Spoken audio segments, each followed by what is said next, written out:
Thoughts do become things, and you have the power within you to create your life. This is The Entrepreneur Way with Neil Ball. Unlocking the secrets of successful entrepreneurs 7 days a week. Subscribe to our podcast and follow us on Twitter at Neil D. Ball. Napoleon Hill said the power of the mastermind is the driving force. To discover how you can unlock the potential in your business using the power of a mastermind, go to mastermindunlimited.com.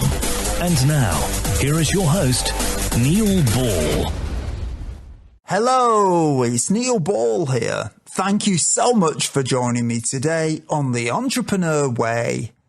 The Entrepreneur Way is about the entrepreneur's journey, the vision, the mindset, the commitment, the sacrifice, failures and successes.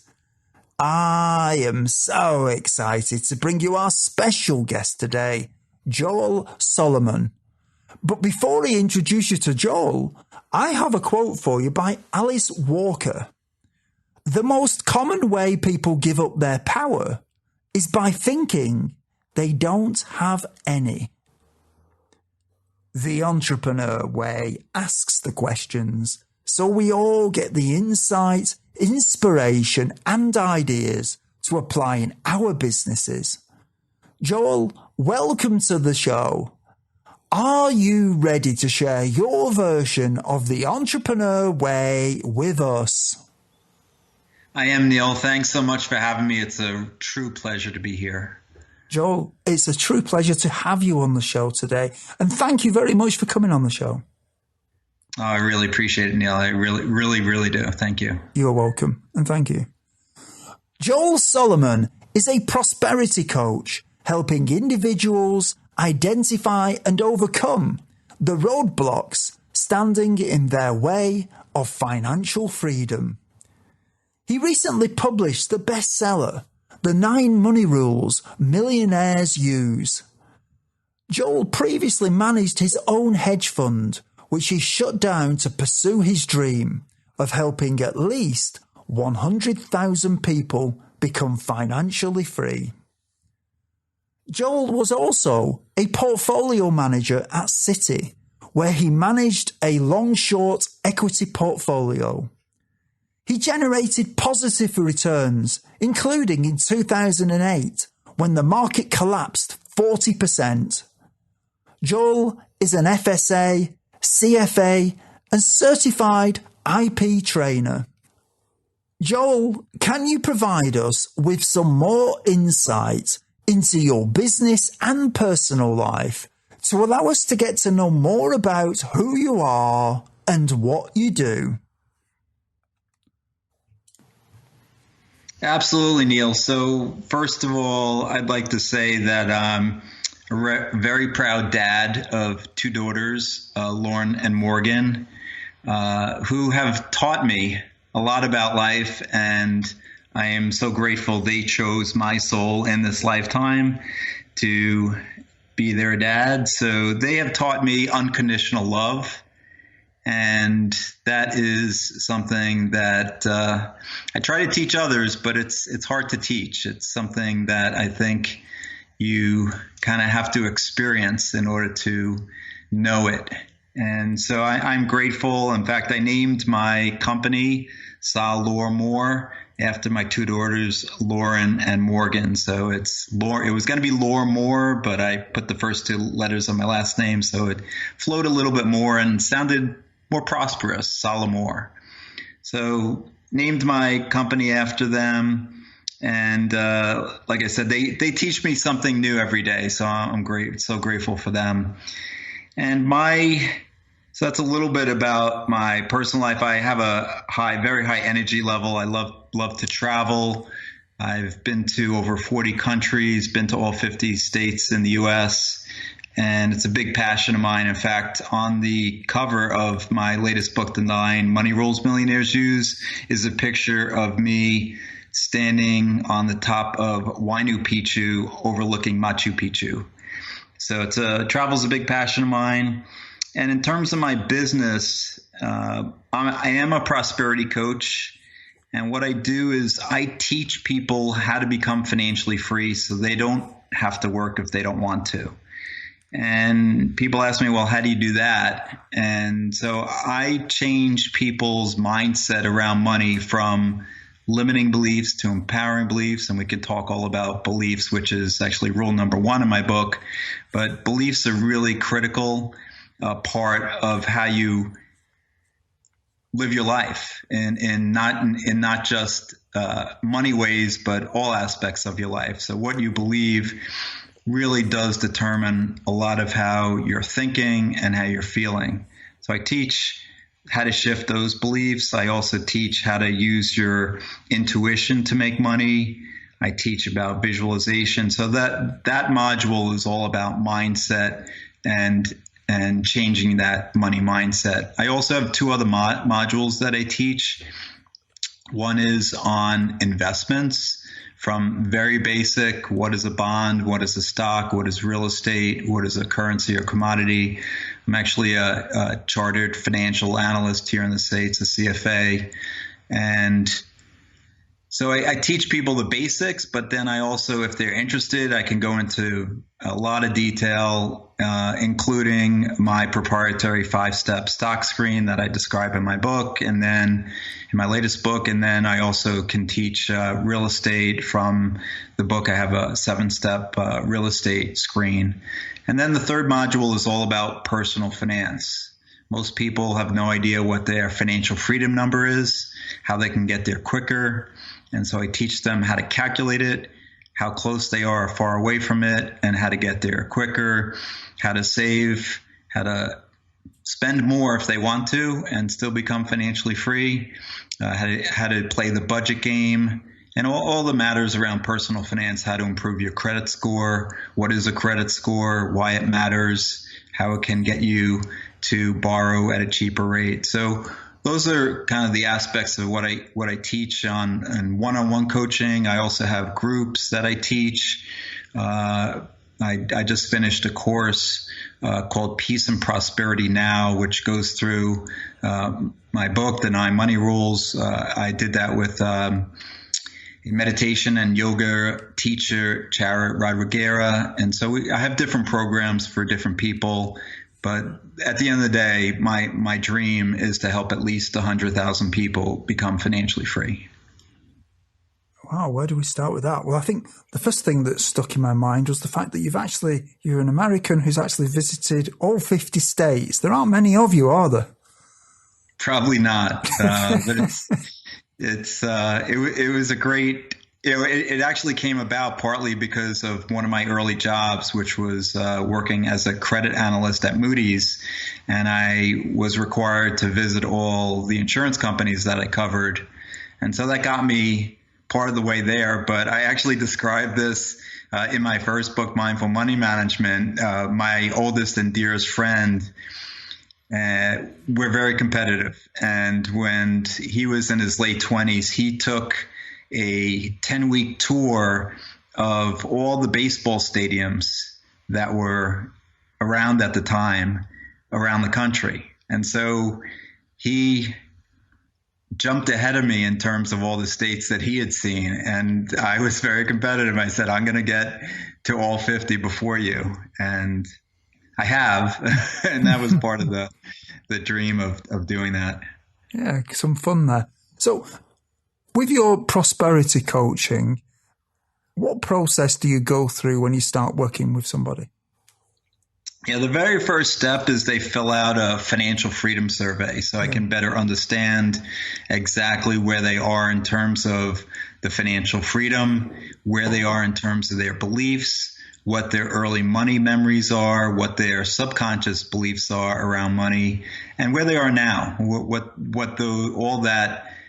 how that has impacted them to where they are today. Because it's interesting, a lot of people don't really think about how they were brought up around money impacts their current life. And it's also, money tends, at least here in the States, it tends to be a taboo subject a lot of the time. No one's talking about it. No one talks about how much money they make or how much savings they have or what they're invested in. It's really a taboo subject, and it needs to be communicated much more openly. Everyone wants more of it, but no one wants to admit it. Correct. Quite bizarre, really. What I teach, though, a common, banal statement is money will buy me happiness. And I teach that, well, actually, chapter 5 in my book is, can happiness buy me money? It's a rhetorical question. Because if you were happy 24/7, all day, every day, then you would be prosperous beyond belief. See, I'm just thinking about whether money can buy you happiness. I don't think it can. I think if you enjoy making money, then you can be happy. But I don't think money can make you happy. And some people might dispute what I've just said there. That of course making money doesn't make you happy, but some people enjoy it. You can get quite a thrill out of making money. Absolutely, but I know a lot of rich people who are not happy at all. And I know a lot of not so rich people who are living a very ecstatic, joyous life. Yeah. I know a lot of people who aren't that wealthy who aren't happy either. Yes, it so works you both can have ways. them all over the place, can't you? Yeah, it works both ways, but it's, I'm a math guy, so it's not an if and only if statement. So how would anybody recognize if you could help them in overcoming whatever problems they've got? What would they have to see in themselves to see that you could help them? Yeah, the first is to be open-minded, to know that they can create the life of their dreams. And believe it or not, they've been holding themselves back from living that life. And I'm also a certified infinite possibilities trainer. Mike Dooley wrote this book called Infinite Possibilities. It's a New York Times bestseller. And we teach that, you're responsible for your life and thoughts do become things.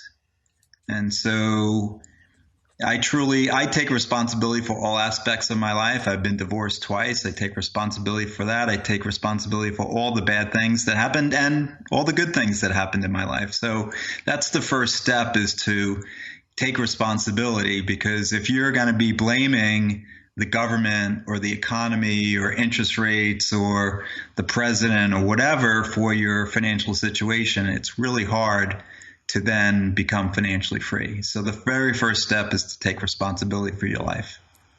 What do you enjoy most about what you do? For me, it's really when the light bulb goes off and the people see that they can create the life of their dreams, and then they start doing it. I had a client recently who manifested over $200,000 in just a few weeks.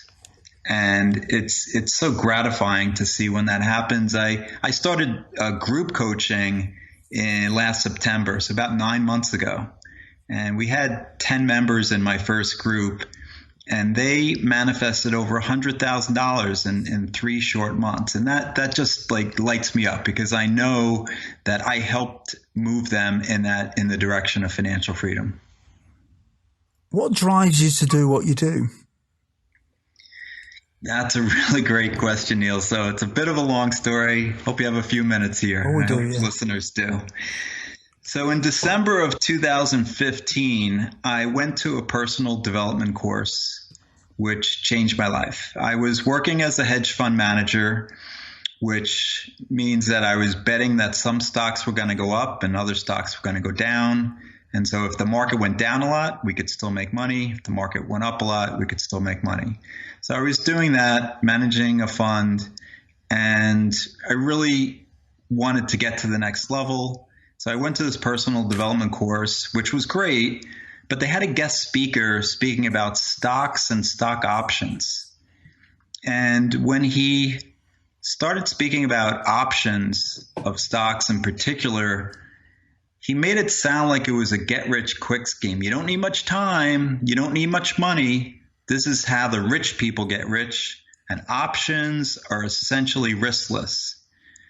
And I was sick to my stomach. I had people this was day 2 of the conference, and I had people tapping me on the shoulder, whispering in my ear, Joel, does this make sense? So after he was done, we went outside, and I said, please don't do this. One, he has no idea about your earnings or cash flow or assets. He has no idea about your risk tolerance. Most importantly, he has no idea about your beliefs that you can make money in stock options. And I went home that night, and I couldn't sleep because it kept on going over and over my head. If I could ever get up the courage to speak in front of 200 people like he was, my biggest fear at the time was public speaking. And so I figured if I could ever get up the courage to speak in front of 200 people, I could tell them the truth and be authentic as opposed to be misleading and some may say lying to them. And so I literally went into my office. I couldn't sleep. It was like 3, 4 in the morning. It just kept on going over and over my head. Like I felt like I was being disingenuous. I was not living my true purpose. And I literally went into my office in Midtown Manhattan on 54th and 6th. And I sent an email to my investors telling them I was giving them their money back. I was shutting down my fund because I had found my true purpose on earth. And so I worked in 2016 to shut down the fund, and here I am working to help people become financially free. So that's why I'm doing what I'm doing now. How do you relax when you're not working in your business? Well, I have a lot of different activities I enjoy doing. Meditation is one, which is actually chapter 8 in my first book, Mindful Money Management. That really, when I quiet the mind, I get more productive and recognize nature more. And I found that I'm just more Zen-like when I meditate. Other practices, I like to play a lot of games. So I like to play tennis, ping pong. I like to ski. I like to go hiking, bike riding. I like to play games with my daughters, just board games. Although nowadays it's also computer games. So yeah, a lot of gaming. Do you have any entrepreneurial role models? Yeah, I already mentioned Mike Dooley, who wrote that New York Times bestseller, but he is a great role model because 20 years ago, he realized that his dream was to help people, changing their mindset and teaching them that thoughts become things. And he started from a beginning of a very small beginning where he didn't have a large mailing list. He didn't have a lot of followers. And today he has 850,000 people who get his note from the universe on a daily basis. He's spoken in front of thousands of people. He's written 17 books, and he does quarterly workshops and world tours. So he's definitely an inspiration for me to continue to help people, continue to grow and learn and become my true authentic self. Joel, you've told us about your business and your personal life. Now we're going to go back in time and talk about the time before you were an entrepreneur. What difficulties did you have to overcome when you started your business? I think the biggest difficulties I had to overcome, and I think most people do, is to overcome the doubts. So hashtag doubt the doubt. Have faith in your dreams and desires. There'll be many times, and there were many times, both for me as starting my hedge fund and starting prosperity coaching back in 2016, when I wasn't sure that it was, the initial thought was, this is my purpose, this is my dream. And back, I didn't really talk about my hedge fund much, but 20 years before I started my hedge fund, I had a dream to start my hedge fund. And everyone who I talked to said, Joel, you're an actuary. You've got the best job in the United States. In fact, the actuary was on the cover of Forbes magazine as the #1 job in the U.S. Why would you ever want to switch? And I had this dream to manage other people's money. That's why I became a hedge fund manager. But there was a lot of doubt. Everyone I talked to said, you don't have an MBA. You don't have the professional experience. So there's no way you can do this. And so that started getting my head. That started making me doubt myself, even though that was my dream. And so finally I found an actuary who worked on Wall Street, who gave me the path that he took to get there. And I followed some of that path and then ultimately made the leap to a hedge fund analyst. And then I worked at Citigroup and then started my own fund. So the same thing happened when I just started my prosperity coaching business. A lot of people said, Joel, you have your dream job. You're going to quit? This is what you wanted to do for 15 years. Why are you doing this? And, I explained the story that this is my true purpose and I'm here to help others. And I want to transfer the knowledge that I gained, going through the process of being a hedge fund manager and living the dream to others. So my biggest lesson, I think, is to doubt the doubt, #doubt the doubt, to have faith in your dreams and desires. And when things aren't going exactly your way, there is a great quote. One of my favorite books is by Napoleon Hill. It's called Think and Grow Rich. And, he said that one of the tricks of opportunity is that it has a sly habit of slipping in by the back door, and it often comes disguised in the form of misfortune or temporary defeat. Perhaps this is why so many fail to recognize opportunity. And so have faith that when you have a dream that it can come true. And when it looks like there's some risk of failure, to get even stronger and have stronger faith that your dream can come true. Did you have any doubts that delayed you starting your business? So I'll talk about my hedge fund. And because I just talked about doubt, so I got all the experience as a hedge fund manager at Citigroup, as a hedge fund analyst, and then I got laid off from Citigroup. And it was 2012. And my ultimate dream was to start my own fund. So I started going through the process, of hiring the service providers, the lawyers, the accountants, the prime broker, the compliance company. And I even moved into prime real estate space, initially at 54th and Madison Avenue. I felt like I'd arrived. My window overlooked Madison Avenue. And I had moved into that office space because I had two large companies that had orally agreed to give me money. And within a week of moving into that office space on December 17th of 2012, both of them had backed out. Now, I had no pipeline of investors because I had mistakenly assumed that both were going to invest and I was good. So I could have given up. I could have given up on my dream. It wasn't clear at all that it was going to happen. I had a lot of expenses and I committed to them. So what did I do? I acted as if we already had the money. How did I do that?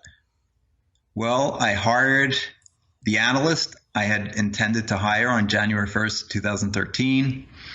And every morning we got on a call and we talked about different stocks that we were quote unquote invested in. We went to conferences that were going on as if we were already invested in those companies. And I did something even more crazy. I put together a spreadsheet of the stocks that we were going to bet were going to go up, the longs, and the stocks we were going to bet were going to go down, the shorts. And every day I talked to my colleague. I said, Sean, we had a great day today. We made $500,000. Or Sean, we had a terrible day today. We lost $1 million. We got to rejigger the portfolio. We got to change it up. And we did this day after day.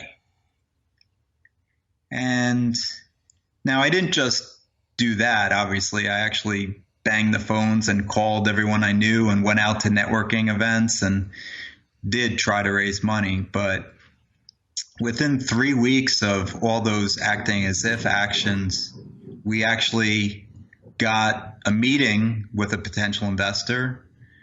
And within 3 months after that, we had the money from a new investor. And I believe to this day that by acting as if we had the money, we got the money.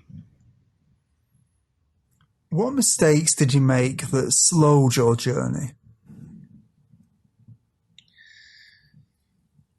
I think from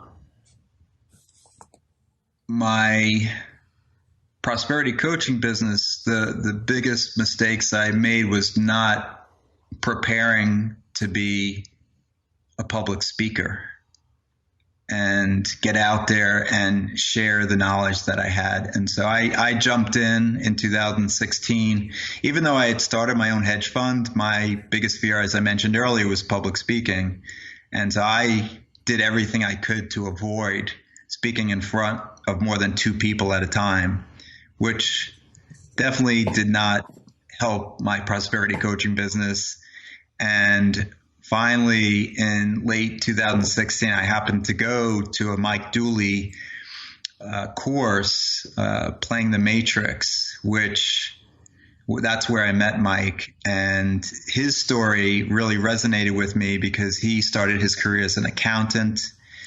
And he told a story about how his big fear was public speaking. And here he was speaking already. He'd already spoken in front of thousands of people globally before 2016. And Neil, I don't know if you know the difference between an actuary and an accountant, but an actuary looks at his feet when he talks to you. An accountant looks at your feet when they talk to you. They say an accountant is an actuary with charisma. Mm-hmm. So I'm not the typical actuary. But so that was something that that was a big mistake. If I would go back, I would have joined Toastmasters first. Mm-hmm. Mike recommended joining Toastmasters. I joined Toastmasters in January 7th, 2017. And for those of you who don't know Toastmasters, it's a really supportive group where you give speeches in front of, the smallest groups are probably 15 people, the largest are 50. And you speak and you get evaluated every week from all the people in the room, plus somebody who goes up and actually speaks the evaluation in front of the rest of the group. And they evaluate you on your filler words, your your presentation, your body language, your vocal variety, and other matters. And it really helped me to become a much better public speaker and become more confident. I've now given over 100 speeches, been on over 30 podcasts, and obviously the more you do, the more comfortable you are, the more self-confident you are. So for me, that was one big thing that I didn't do that I should have done before I really got into my prosperity coaching. That was a big mistake. What are some of the things that you did before you started your business that will be helpful tips to some of the listeners who haven't yet taken the first step on the entrepreneur way? So for me, when I started my prosperity coaching business and the hedge fund, the big things I did was establish a business plan. So I wrote down my vision for the long term. I wrote down, I'm a math guy, so I wrote down the scenarios, the 3 to 5 years out of how the businesses would build, different types of products, what the earnings, the revenues, the cash flow and expenses would be. and looking at different scenarios to say, okay, if things went badly, how much money would I need to put in the business myself? If things went great, here's how much money I could make. And a lot of people have a great vision, have a great idea for a business, but have no idea if it will ever make money. And actually, one of the things I teach now in my prosperity coaching is business plans, because a lot of people come to me with these great business ideas, or they want to be a coach, but they have no idea how many clients they need, how much the expenses are to put in to actually create a business that's a long-term viable business. So that was one thing. The other is researching competitors. It's good to see who else is out there, what they've done. You can emulate others. To me, copying other people is not a bad thing. They've been successful. Learn how the other people in your business have been successful and emulate them. I don't think that's a bad thing at all. The other thing is how to learn how to promote your business. Become comfortable that, some people have a really negative affinity with the word sales or marketing. And just think about it as you're sharing your unique gift with others. And that is really important. Being of service to others, which actually is chapter 1 in my first book, is really important. And that's what I think of what I do is I'm being of service to others. I'm not selling or marketing. I'm helping others become financially free. And then another big thing is having a value chain. When obviously with the hedge fund, I just had the hedge fund, and it was a very expensive product. With my prosperity coaching business, I realized actually when I first started, I just was coaching people one-on-one.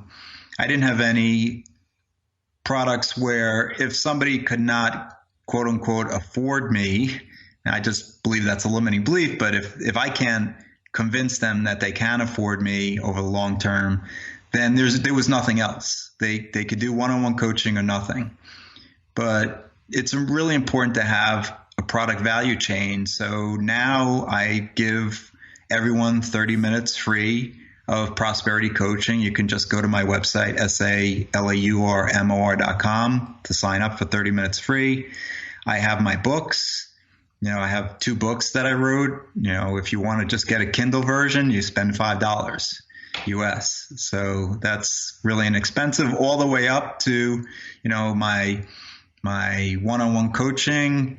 That's, for a year, that costs $30,000. So I have a very large value chain, which I think it's important to generate that. Maybe you don't have to have it on day one, but think about having different price points for different people who you can help. So I can help people in 30 minutes create some money, or they can buy a book and spend $5 and get awesome, great tips that will get them close to financial freedom. So having that value chain, I think, is really important. And then finally, affiliations. Think about who you can affiliate with. Like I mentioned earlier, I'm affiliated with a yoga and meditation teacher to teach peace and prosperity now. So who can you affiliate with? Who can you joint venture with? Who's out there already? Maybe have a bigger audience, that can help you to get to the next level. So those are some of the things that I did before starting this business I think are good, helpful tips for listeners. Joel, we're now going to jump forward in time and talk about the time from when you became an entrepreneur. Do you think culture is important from the beginning in a business? Absolutely. It's part of who you are and who I am. And so you can't not have culture, right? It's just when you start the business, you putting your values into the business. So whether you know it or not, you have a culture of your business. And for me, it's all about, I told the story about that guy who was misleading. For me, it's about absolute integrity and to know that I'm here to help and being of service to others. So that's a key part of my values. And that I instill in my business. And I'd want that anyone that I affiliate with, as I mentioned earlier, affiliation is important, but you want to ensure that the people you're affiliated with have the same type of culture, because, if you have different cultures, that can clash and create some negative implications for your business as well. So yes, culture is absolutely important and essential, and it will be there no matter what at the beginning. Knowing what you know now, is there anything that if you'd known it when you started out that would have helped you to shortcut the learning curve? Well, I talked about acting as if visualizing where you want to go is critical. And it's actually rule number 4 in the 9 money rules millionaires use, my recent book. So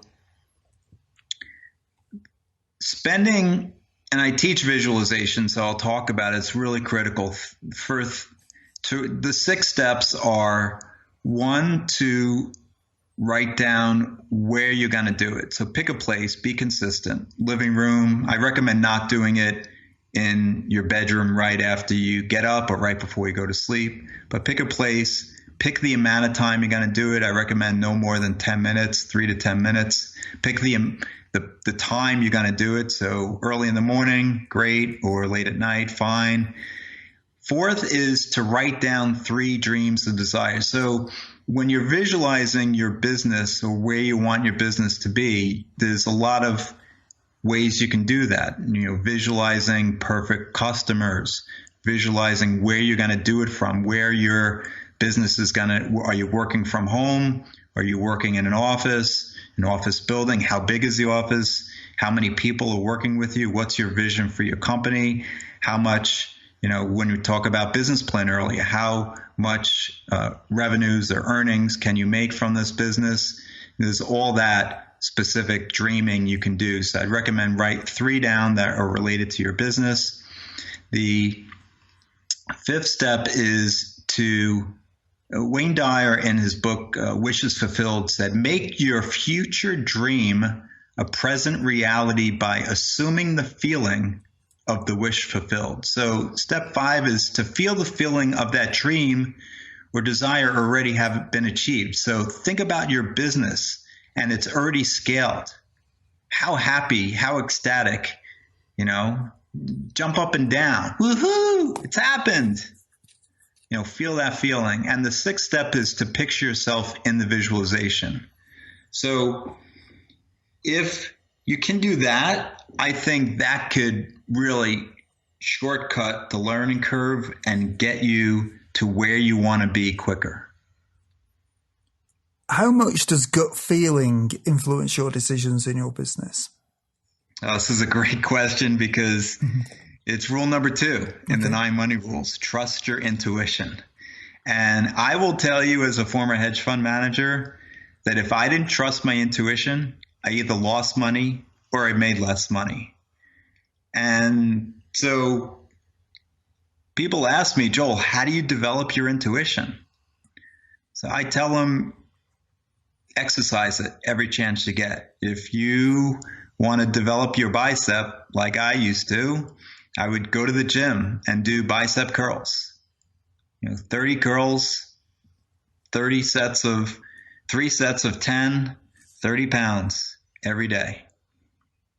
So if you want to develop your intuition, use it every chance you get. You make thousands of decisions every day. So take a simple, small step by using your intuition. You're driving and you have an option to use the highway or the local roads. Use your intuition. Trust your intuition. Maybe you're in Manhattan, you're on the subway platform and there's a local train there. There's an express coming in a couple of minutes. Trust your intuition and make the decision that way. So for me, I actually have developed my intuition. I found that in my hedge fund, it really helped me make money, and as well in my prosperity coaching business. Every day I practice what I preach. And I use my intuition to get new customers, to help people, and to grow my business. What makes you uncomfortable as an entrepreneur?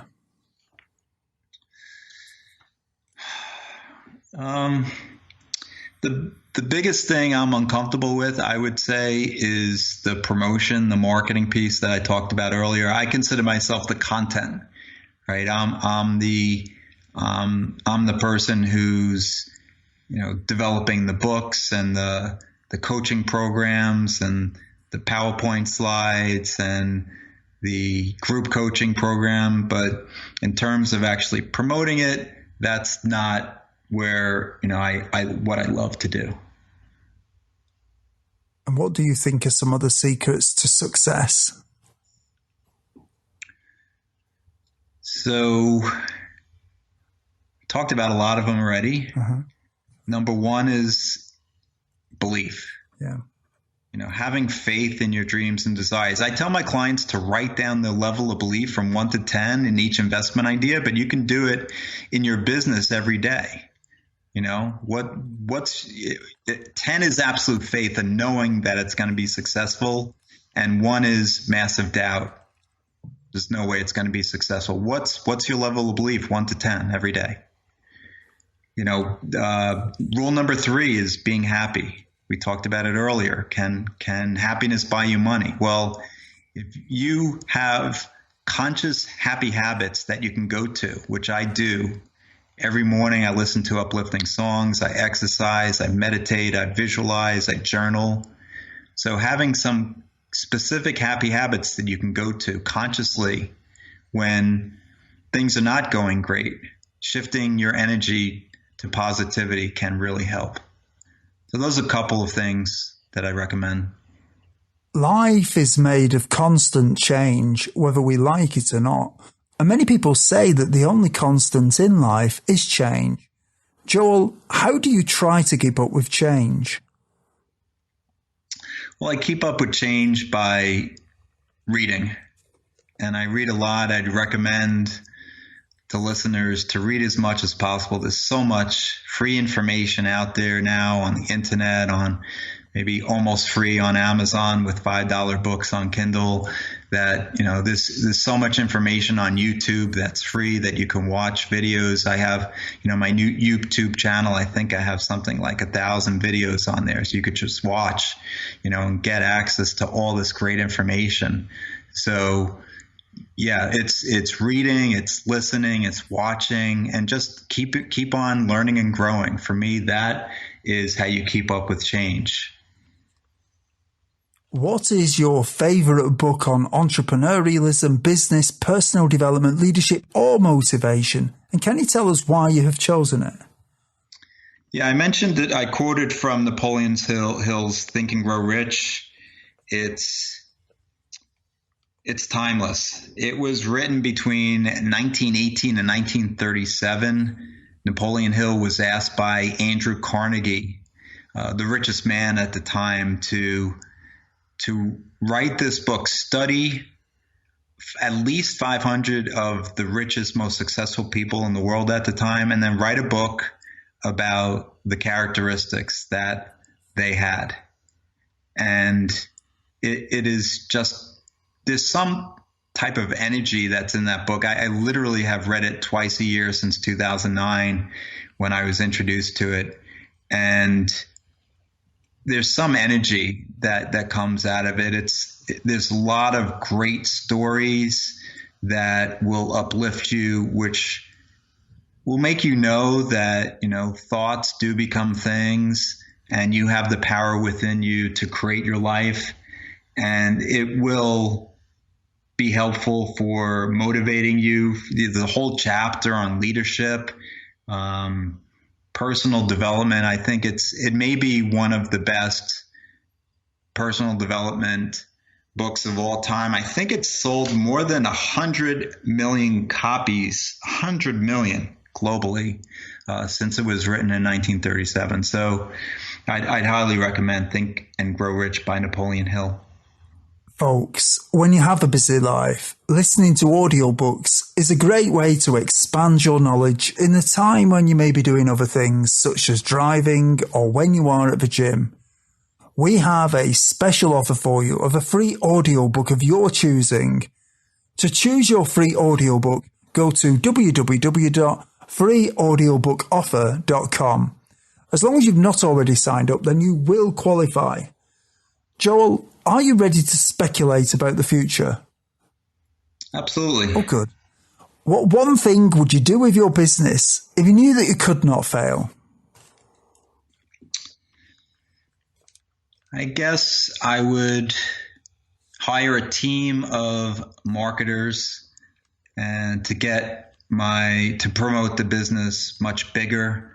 I know that I dream big, but I mentioned already my goal is to help at least 100,000 people become financially free, but maybe that's even not big enough because I want to help as many people as I can to become financially free. So promoting what I'm doing, teaching as many people as possible that they can live the life of their dreams, that it's not beyond their reach. And you just have to work on your money mindset and get the knowledge, get the research, get coached by the right person, and the world is your oyster. What skill, if you were excellent at it, would help you the most to double your business? Well, back to the last question. So if I was the best promoter, if I was Barnum, then that would probably help to double my business quick. And how do you get better at that? So getting better by visualizing that I can and working on my mindset. I actually have an audio file that I listen to every morning about marketing and promoting. All my audio files, by the way, Neil, are free on my website. If you go into the manifesting programs subdirectory, it's all the way at the bottom. So all those, I think there's like 8 or 10 different audio files on motivation, on marketing, on overcoming the doubt, on believing in yourself, self-confidence, taking responsibility for your life. All these I have recorded. If you're not, if the listeners aren't fed up with my voice, they can listen to 10 recordings of me, 2 minutes each for free, as often as they want. In 5 years from now, if a well-known business publication was publishing an article on your business after talking to your customers and suppliers, what would you like it to say?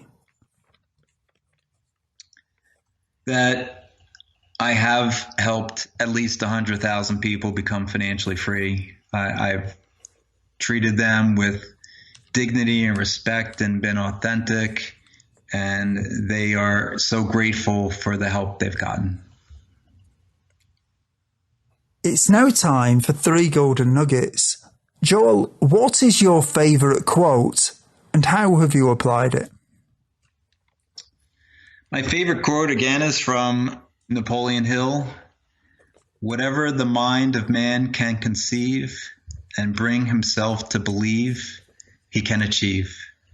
And I apply it all day, every day, in working on beliefs and believing in myself, believing in others. In fact, I do believe that everyone has a incredible, awesome talent, purpose here. And so teaching people that when they do have a dream, if they can believe in it, then they can achieve it. Do you have any favourite online resources you can share with us that will be useful for other entrepreneurs? Yeah, there's one really good one. It's called joinbytext.com. That's all one word, joinbytext.com. And it allows you to, if somebody texts to a number, allows you to send them something free or not free, I guess, and they'll be added to your email list. So I have on the number 66866. If listeners text to that, one word, 9 money rules, NINEMONEYRULES. They will get a request for the email, and I will send them this new white paper I wrote especially for your listeners, Neil. It's the 5 megatrends guaranteed to shape your future. It will teach you that what's going on in 2020 is substantial and is going to change our lives dramatically going forward. And to be prepared and be aware that these changes can be awesome and can be helpful. And these 5 megatrends are going to change our lives. What is your best advice to other entrepreneurs? I think it's back to what I said earlier. You're going to have doubt. There's going to be some days of fear, of being scared. And, if you can #doubt the doubt, have faith that, if you really have a dream and you have a strong desire for it and you have a strong belief in it, you can achieve it.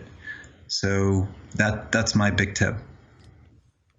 Folks, if you didn't manage to get a note of Joel's favourite resource or his favourite book, you can find the links on Joel's show notes page.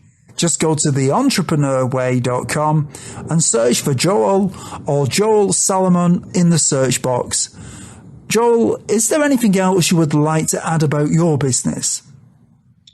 No, I would like to offer 5 free books of my latest book, The 9 Money Rules Millionaires Use, to listeners, to 5 people who respond to this podcast. I'd like to give 5 books away. Okay. And how can people get that? They can email me at joel@salaurmor.com. Thank you for that, Joel. And Joel, thank you for coming on the show today and telling us about your book and telling us about what you're doing in your business and also sharing some of your journey with us and the story behind that, which I found fascinating. You've reflected on all of your experience as an entrepreneur up to now, and you've shared some of your experiences with us. You've shared some of your thoughts about what it takes to be a successful entrepreneur, and you've also given us some great tips to take away as well. So thank you very much for being on the show today.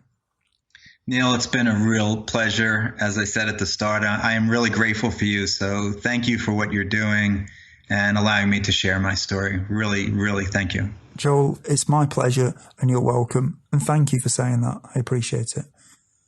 Folks, you have been listening to Neil Ball chatting with Joel Salomon on The Entrepreneur Way. If you have enjoyed the show, please share it on social media and subscribe to our email on the Entrepreneur Way website.